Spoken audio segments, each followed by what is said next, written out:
In this video, I'll show you how to stop time indefinitely in Skyrim, which can be used for stuff like this. Hello ladies and gentlemen, my name is Mediocre and I am best known for my many feats in the gaming scene. And today will be no different, as I take on the challenge of engineering a mage build that is so busted, you might accidentally have fun with it. Let's get started. The first thing you want to do is create a character and give them a name that shows the world how manly they are. After that, it's a matter of escaping Helgen, where your focus should be on inflicting as much pain through destruction magic as possible. It's one of the slower magic skills to level, so if destruction magic doesn't feel like wiping your ass with the Geneva suggestions, you're doing it wrong. When you surface, it's time to get some starting gold to fund our war crimes. A bit down the road, there's a Shrine of Talos, where you can get free enchanted items and Thalmor robes. The enchanted item will be random, and the Thalmor robes can be used to get a head start on destruction magic. Now if you have any reservations about wearing Thalmor robes, just know that I don't like it any more than you do. The next step is activating the Mage's Stone. This gives 20% more experience across all magic skills trained. The last piece of the puzzle is the Flawless Emerald that can be found in the carcass next to the waterfall before you enter Riverwood. This and the loot you acquire in Helgen should give you some nice starting money. Then you'll make your way to Whiterun, never squandering an opportunity to train destruction magic. Moreover, mages are thrifty as hell, so you'll get bonus points for all cooking and alchemy ingredients you can wrest from the hands of the local peasantry. I raided your parents' farmstead. Joke's on you, I don't have parents. Oh. Then you can continue with the main quest, all with the goal of raiding Bleakfall's Barrow. But before you set out, you can get some spells from the local court wizard. This is also a good time to get started with some basic enchanting, which is a skill we'll need later in this build. And the same thing goes for alchemy. It's a good thing you've raided those farmsteads. Now when you go down to Bleakfall's Barrow, you'll likely come across the main drawback of magic builds in the first place. I'm out of magicka. Using magic relies on resources that you won't have too much of during the early game. You can potentially supplement this by using alternative means of combat, or you can do some alchemy. Living off the land is not only one of the most satisfying lifestyles, when it comes to Skyrim, it's also broken as fuck.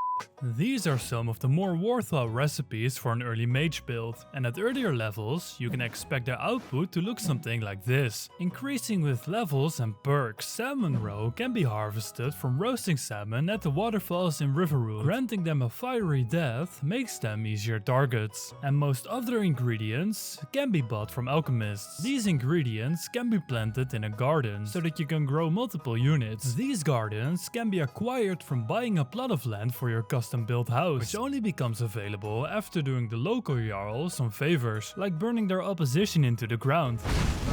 This, however, will set you back about 5,000 gold. So what I like to do is get a little recipe going that makes a boatload of money once you make them in bulk. And that should spell the end of your money troubles, at least in Skyrim. Let's get back to the main quest. At this point, you should be able to take down the first dragon without any problems.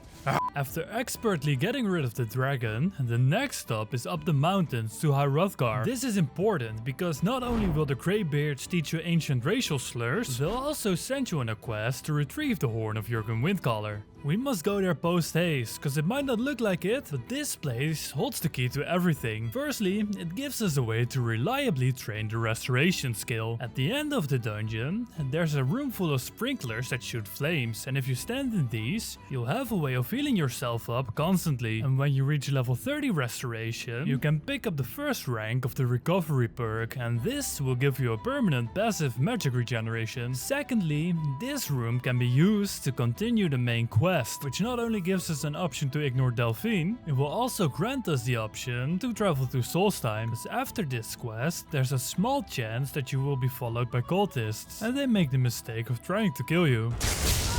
Looting their freshly fallen bodies will unlock the way to Solstheim, and it is here that we'll unlock the best spell in the game. But we first have some work to do. A little to the southeast of Raven Rock, there's a place called Kolbjorn Barrow. It's here that we can find Rallis to start the Unearthed quest. He is trying to start an excavation, and excavations cost money.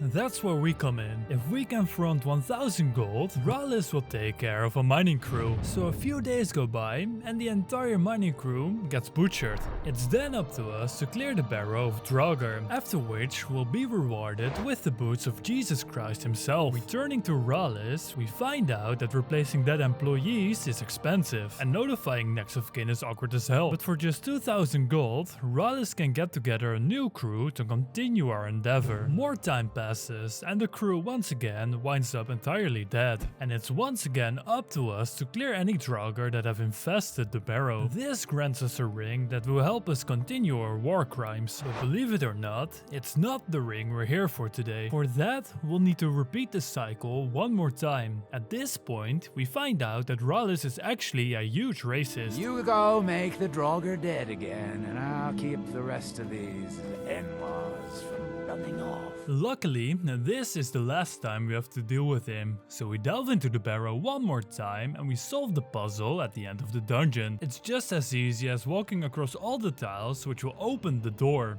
And there is where you find her. On the pedestal, we can pick up Azaido's Ring of Arcana, and this will grant the Freeze and Ignite spell. For this build, we'll be looking at the Ignite spell only. On the surface, it's just an apprentice level destruction spell, but what if I told you the damage stacks? This means that the more spells we can hit, the higher the damage output. Not only that, it also does damage over time, meaning that dragons flying out of range won't really matter all that much anymore. But now we're going to take it a step further. For this next step, I'd like you to travel to the College of Winterhold and do the entire questline. I can hear you say that this might seem like a lot of work, which is fair, but it does unlock the Archmage's quarters to do in as we please. Not only that, it also gives us access to an enchanting table. Moreover, the best teachers in Skyrim will be at our disposal. And most importantly, it unlocks Jazargo as a follower. And let's be honest, with Ignite you probably won't have that much trouble anyway. Now, an added benefit of the College of Winterhold questline is that in Labyrinthian you can unlock a Word of Power for slow time. And this is exactly what we'll be using to turn this build from strong into busted. To the far west of Solitude, there's a dungeon called Deepwood's Redoubt. From there, you can enter Hag's End, which houses the second Word of Power. The last one is part of the Civil War questline. During the quest The Jagged Crown, you can find the last word in Corvinjund. Now, if we utilize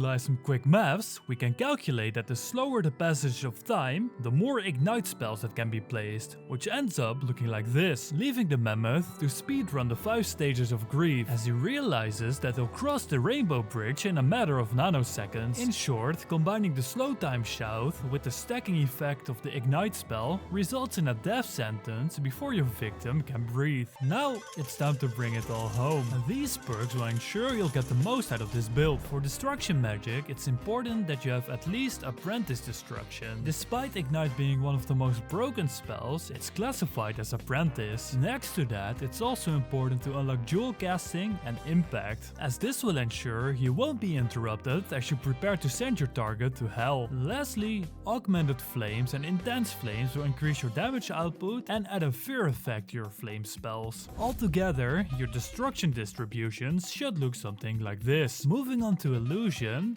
Novice and Apprentice Illusion are a must. This will make casting the Muffle spell a lot cheaper, and this will help you with power leveling. We then invest some points in Hypnotic Gaze and the Aspect of Terror perk, but not for the reason you might think. Someone pointed out to me that this increases the fire damage your spells do, and when I tested this in the field with a very willing test subject, it was true. So at the very least, this is what your illusion skill tree should look like. Now, oddly enough, the alteration skill tree is also needed, and that's because of the stability perk.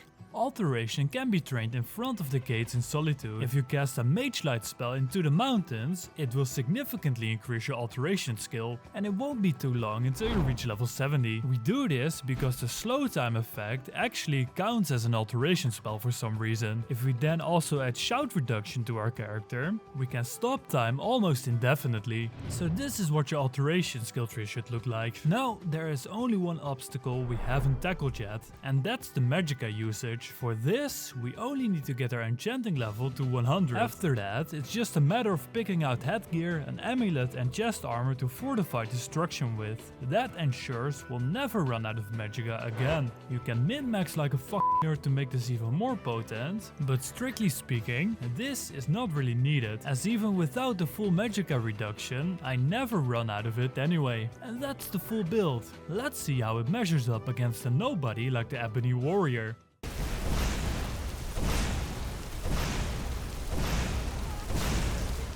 It does pretty well. As always, the best way to help me out is to like the video and subscribe to the channel. I hope you enjoyed it and I'll see you next time.